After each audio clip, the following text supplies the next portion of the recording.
ng nanay mo, pero lumaki ka rin sa Bohol. Anong favorite childhood memory mo ng Bohol bago ka magpunta ng Canada? Yung kapatid ko, yung palagi kami maglaro yung maglangoy sa dagat. Lahat kami doon sa Bohol na pamilya, so yung family ko doon. Then doon ko learning yung Bisaya, so alam ko Marunong ka rin mag-Bisaya. magbisaya? Okay ba ako magbisaya? Napakahusay naman ito. Mas fluent ako magbisaya kaysa mag-Tagalog. Ah. So, mahirap ko mag-Tagalog, pero yung Bisaya, mas magaling pa. Kabalo ka magbisaya, do? Oo, kibaw ko. Okay, baw ka.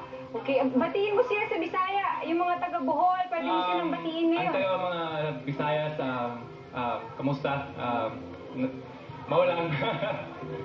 O, ito naman para kay Daniel. Daniel, sa lahat po. That's it. Gusto ko.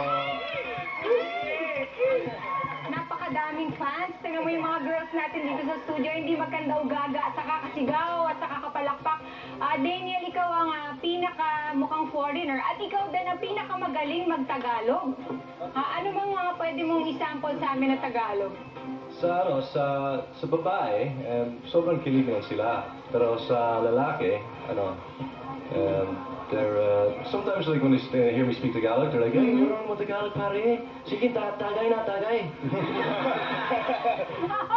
Ang gagaling, nakaka-proud kayo guys. Alam nyo, kahit na, meron kayong ibang lahi at diba napili nyo pa rin tumira dito sa Pilipinas, mag-aral ng Tagalog at good luck sa inyong mga videos. Salamat. Ay, pagpatuloy nyo lang yan. Gumawa pa kayo ng gumawa ng mga videos. Thank you very much guys. Thank you. Thank you.